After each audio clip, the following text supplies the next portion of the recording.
Hi everyone, my name is Marcy Walton. I use she, her pronouns, and I'm the Associate Director of Residence Life. I am here to do your online information session for the resident assistant position. If you have already attended an in-person info session, this video and knowledge check is not required.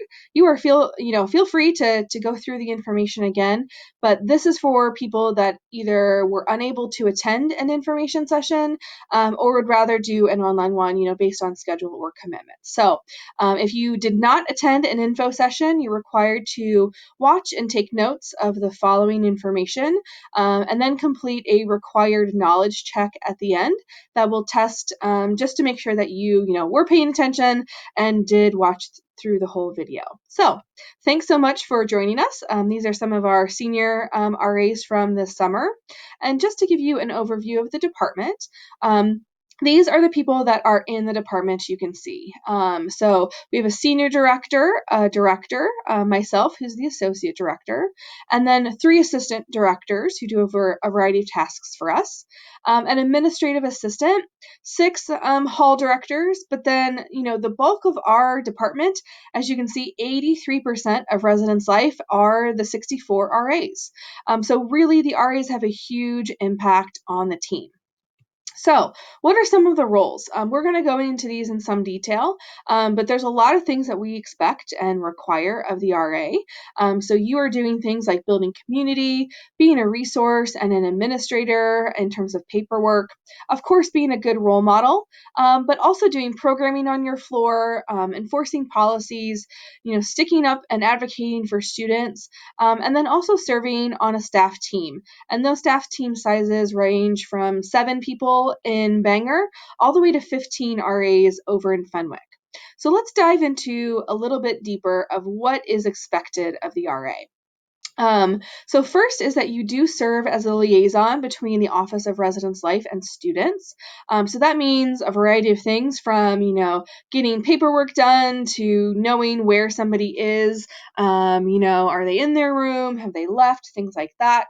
But then also building that community. So that is really the biggest aspect of this position is helping people feel like they have a home at Xavier by having a home on their floor or their wing. We also expect professional conduct and attitude. So basically, if you were to document a student for something, you shouldn't be doing it as an RA. But also having a good attitude. So if you, really don't like residence life, you think living on campus is stupid, probably not going to make for a great RA.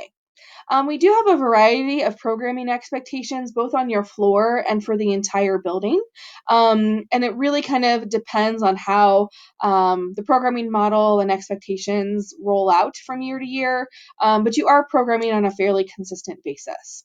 We do, of course, ask for people to enforce policies and document students if they fail to live up to our community expectations. But that is not the only thing that you are doing. Again, building community, part of a safe community is people following the rules. So policy enforcement is a piece of the job.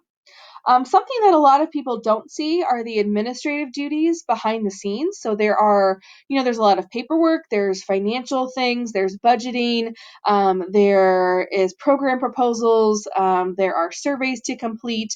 There actually is a fair amount of administrative duties. We also ask that every RA attend a 2-hour staff meeting once a week. So that is your hall director or apartments director would manage that. And that's to give you really important updates, to connect with your team, to do some staff development. So again, 2 hours once a week. And then you are also going to be on duty. So that will really depend on the building.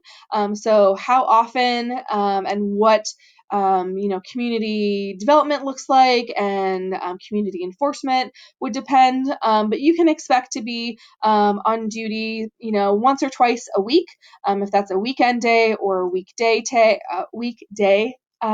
duty shift. Those start at 8 p.m. And usually go until the next morning. On the weekends, they go until noon.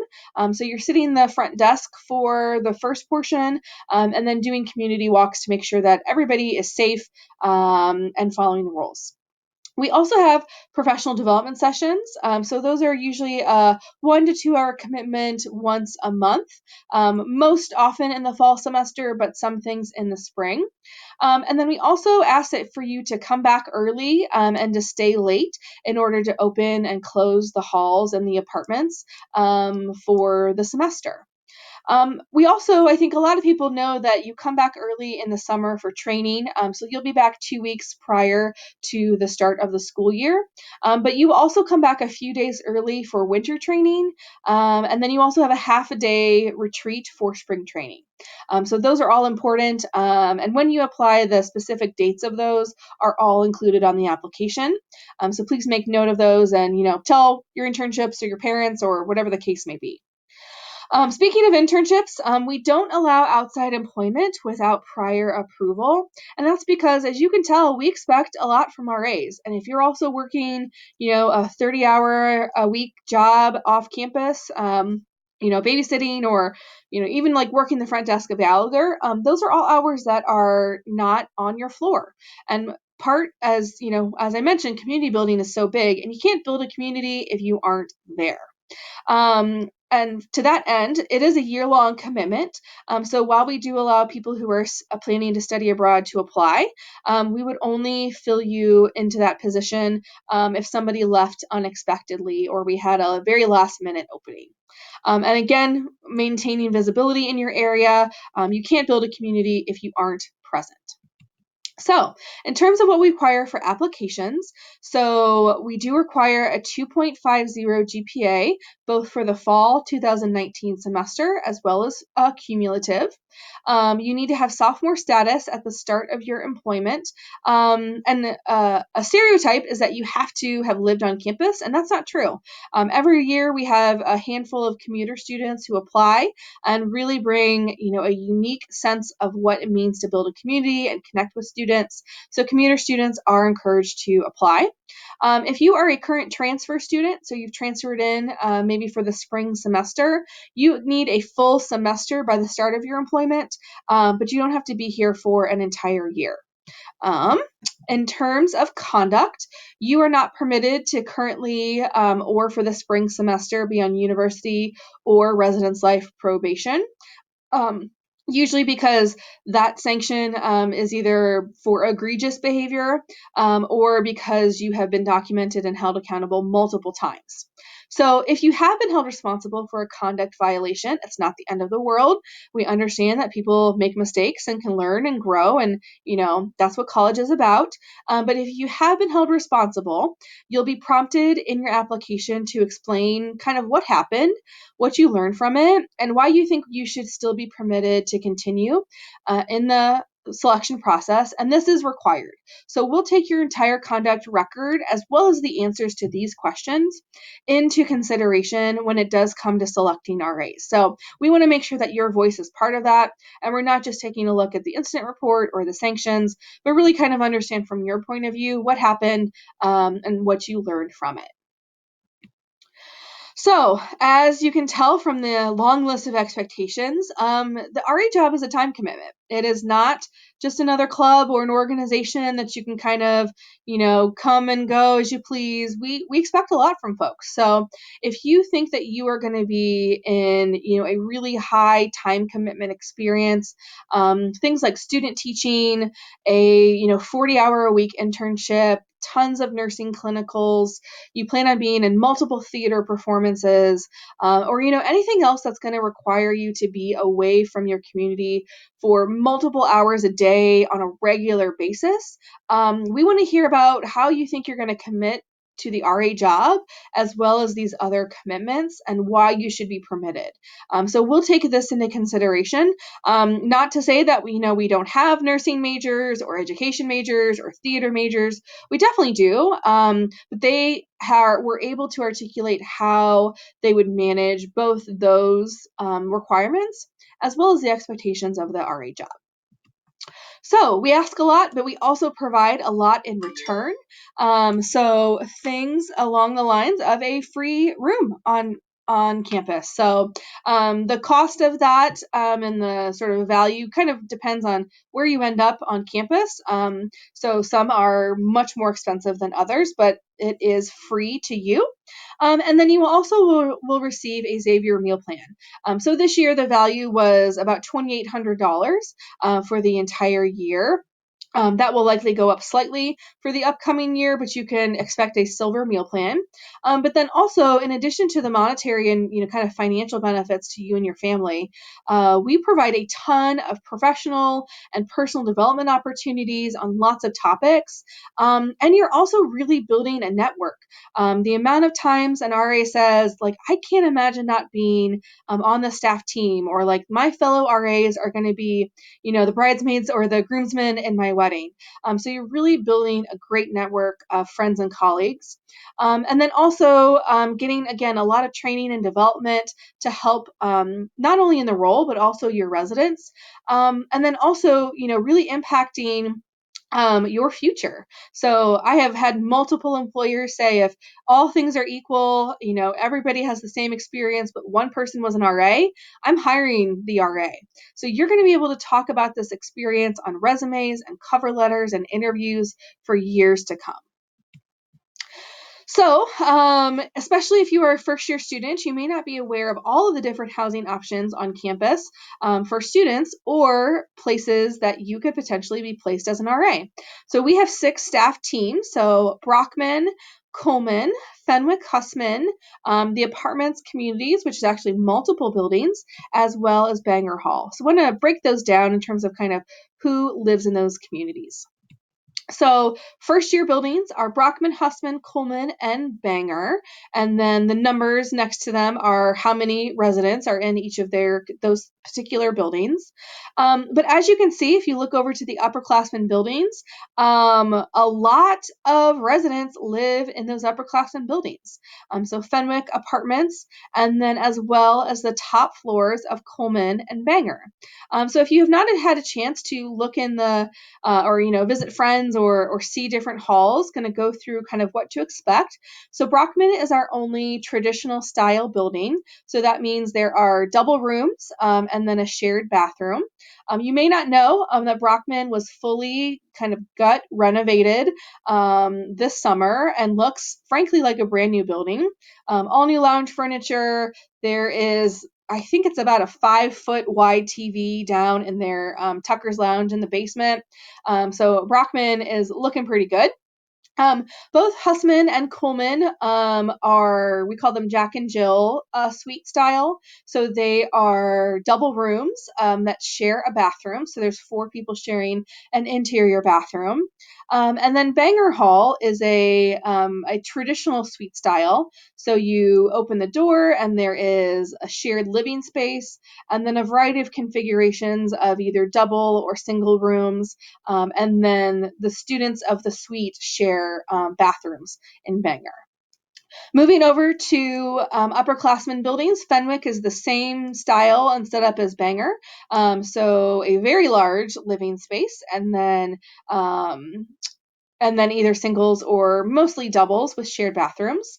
The apartments have a variety of setups. So the Commons is over kind of across from Fenwick. So all of the apartments have kitchen spaces within them as well. So we have the Commons, we have the Village, which is down the hill. So those have traditional as well as townhouses, which are 2 stories. And then we also have University Apartments and Manor House, which is right across the street from Bangor, and then a couple of other smaller facilities kind of dotted throughout campus. And then you also may not realize, but the top floors of Coleman, so usually floors 5 and 6, as well as the 4th floor or the top floor of Bangor, are almost exclusively sophomore only. Every now and then it'll be a mixed community, but kind of depending on how many first-year students are. The top floors of Coleman and Bangor are usually upperclassmen as well. So it's important for us to point this out because almost half of the RAs, it's 45% of RAs, actually work with upperclassmen. So the first year communities are very visible, but you may very likely not end up in them. So something to think about. Obviously not going to go through these because this is online, but something for you to think about because you will be asked to answer these questions on the application. What are the needs of students in first year buildings versus upperclassmen? And then also, apartments are a completely different experience. So what do you think the needs are of those students? And then also, what do you think the RA role should be for those variety of communities and the variety of students there? So something to think about because you will be asked about it in your application. So speaking of the application, everything can be accessed by going to xavier.edu/OneApp. For our first year students, the One App is kind of the equivalent to the Common App, which you may have done as you were applying to colleges. So this is a one-stop shop for pretty much all, not every, but most student leadership applications, which is great. So you don't have to type in your name and your email address and your demographic info 13 times to apply to 13 different positions. So you will log in with your Xavier info. You can save your application and return to it at a later time.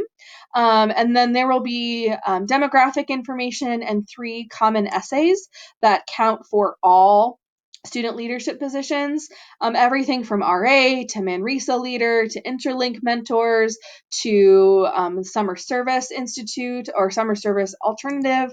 So there's a lot of options to get involved.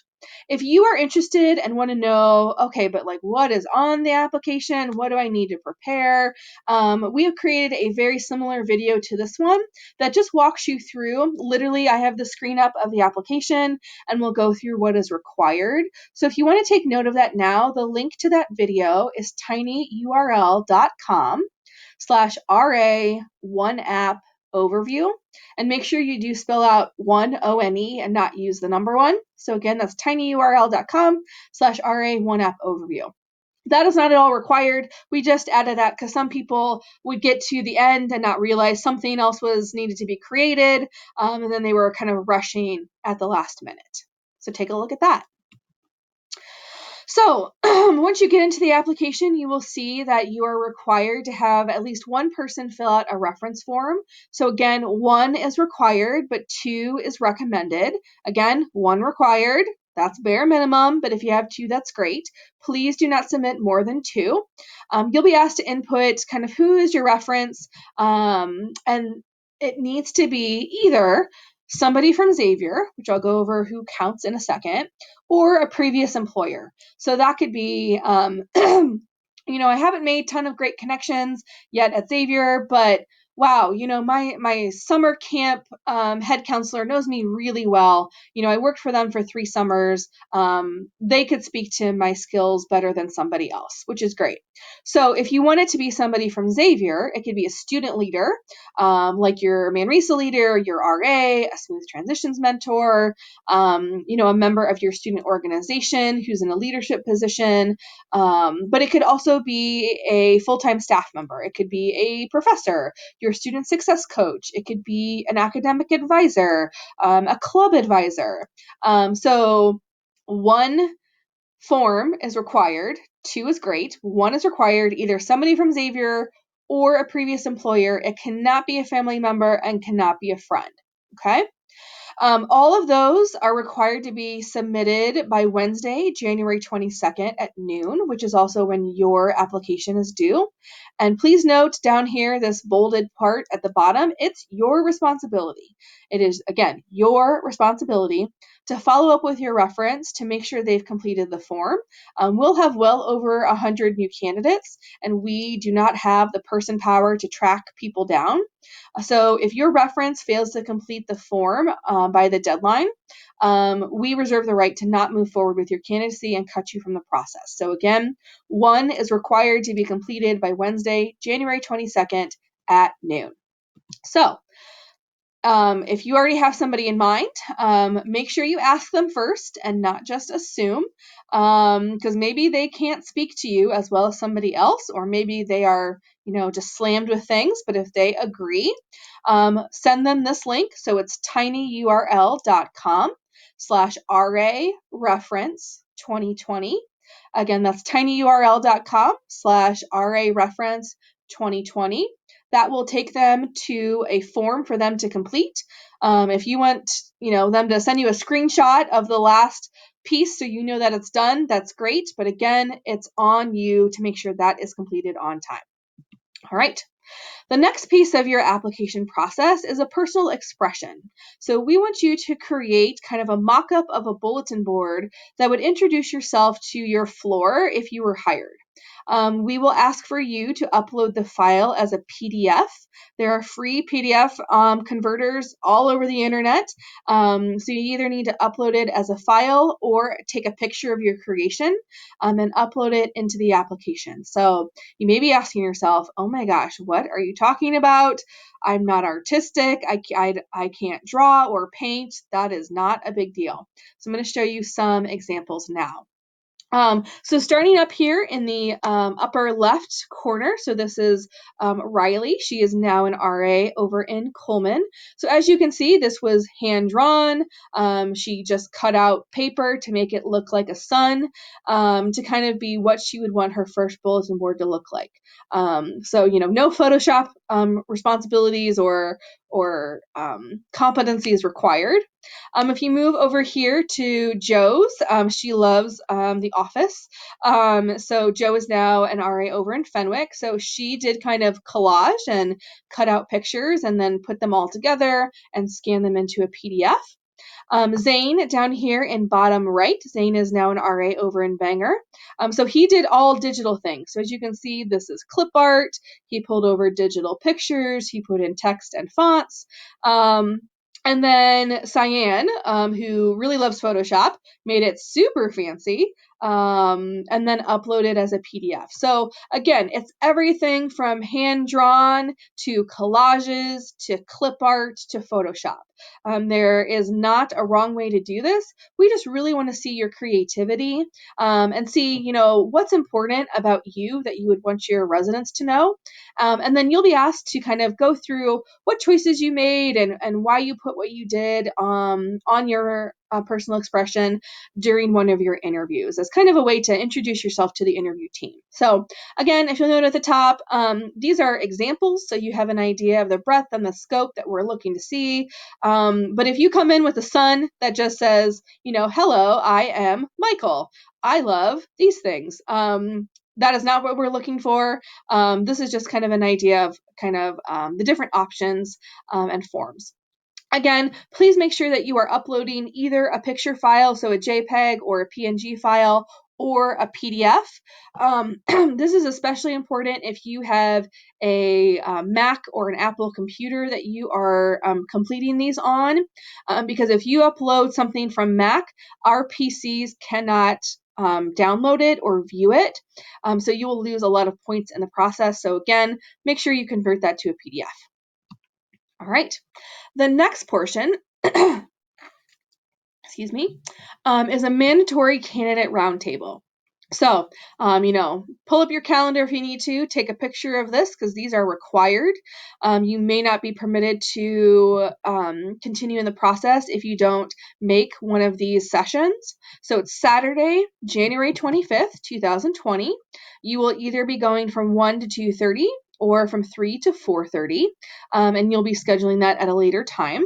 And basically, this will be 4 15-minute small group discussions with the hall director team as well as current RAs to kind of talk through the different components of the RA job and allow us to get to know you a little bit better, in a non-competitive environment. We're not asking you to, perform a task or prioritize or, anything along those lines.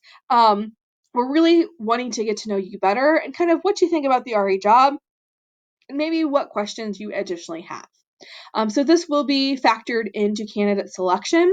So again, it's Saturday, January 25th, either from 1 to 2:30 or from 3 to 4:30. So make note of that. All right. The final portion will be individual interviews. So you will have 2 of them. They will be 30 minutes each, so an hour total. Once you complete your application, your GPA and your conduct check clears, an electronic sign-up form will be emailed to you. So make sure whatever email address you put into your One App is the email address you check on a regular basis. So if you put in your Xavier account, but you actually use a Gmail account, that will not be an excuse for failing to sign up for these interviews. If you fail to sign up for two separate interviews, we may remove you from the process. And the reason why we do two interviews, we actually changed a couple years ago for a few reasons.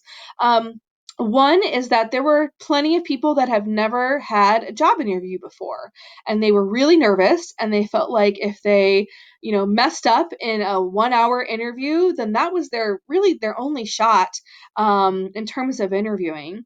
And then also it allows people to meet double the amount of people. So each of these interviews, you will have a hall director or professional staff member, as well as a current RA. So you'll be meeting 4 people instead of 2 people. And then you're also able to go back after your first interview and kind of reflect and discern and think about how you did, and then come back and do even better for kind of your second round. How you organize these is totally up to you. You could do them back to back. We don't encourage that, but you could. Or you could do them a week apart. It all depends on you. You're going to be in charge of those signups. All right. So in terms, I know I put out a lot of dates to you, but these are the dates on the selection timeline. So the application is due on Wednesday, January 22nd at noon. It is after a long weekend, as we do not have classes on Martin Luther King Jr. holiday. So you do have a full day in between there that you wouldn't normally have. So everything is due, including your reference form. Your candidate roundtables, which are required, will be Saturday, January 25th, and you'll either be scheduled for 1 to 2:30 or 3 to 4:30. So if you already have something on that day, take a look at what it is and move things around because those are required. You will also, like I mentioned, sign up for 2 different individual interviews, and those will be taking place between January 29th and the 31st, and then the following week, February 4th through the 6th. And again, you can sign up for those in any form or fashion that you like. They just need to be 2. So if you want to do your first one on January 29th and then your last one on, February 4th, totally up to you. We will do all of our selection the 3rd week of February, and then you will get an email from me on Friday, February 21st by 5 p.m. at the very latest. That will let you know if you have been hired, if you have been identified as an alternate. So an alternate basically means if we had, 100 jobs or 200 jobs, you are qualified, but there just weren't enough jobs for qualified people. And you can be kind of identified at any point in the following school year if openings occur. Or if we feel like, you did a fine job throughout the process, but, you kind of maybe need another year of experience or, kind of fumbled in an area that we were concerned about. So you will know that as well on February 21st. The last date that is important to make sure is in your calendar, and no, that's not a typo. This is a leap year, so we do have an extra day in February.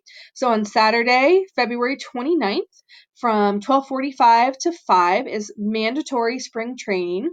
And this is mandatory for every person who has been hired back, as well as all of the alternates. So it's really important information about what summer training looks like, about expectations, so that is required. So if you haven't already, take a screenshot or take a picture of these dates because these are firm, these are not movable, these are mandatory. All right. So if you are not already connected or have additional questions about the job, please feel free to reach out to your hall director, to your RAs. If you aren't currently attending programs, get on that. That's a great way to see the RA job in action. Additionally, there's more information, especially on all the configurations of the buildings at our website, on the Xavier website. And then I really, really highly encourage you to follow us on Twitter, Instagram, and Facebook. We are posting on there almost every day about life in the halls, about programs. You can see example bulletin boards. There's just a ton of great information that helps you better understand what life is like as an RA. So follow us if you are not already doing so. So thank you so much for your time and attention. Again, if you are just watching this for your information, but you've already attended an in-person info session, nothing else is required from you. However, if you have not attended an in-person info session, or you don't plan to for whatever reason, that's fine. But the last step of this is that you are required to complete a knowledge check. You are also required to get all of the answers correct, because all of the answers are in this video and on these slides. So if you miss any, the answer will be highlighted in red with an X next to it. Return to the video, take a note of the right answer, and then you need to retake that knowledge check. Again, if you did not attend an in-person session, this knowledge check is required. You will not progress in the process. We will cut you from the process if you don't complete this knowledge check. So you can access that down here. You'll take a note of this website. So again, it is tinyurl.com/RA knowledge check 2020. Again, that's tinyurl.com/RA knowledge check 2020. And once again, all answers have to be right. So after you submit and view your completed results, if you miss any, it is not a big deal. That's totally fine. But what is a big deal if you fail to retake the knowledge check, because we may cut you from the process. So thank you so much again for your time and your attention. If you have any questions about this content or just, life as an RA in general, please feel free to reach out to your RA, to your hall director, or to me. We are really looking forward to having a large and diverse pool, and hopefully we'll see your application. So again, thank you. Don't forget to complete that knowledge check, and thanks so much. Let's go X.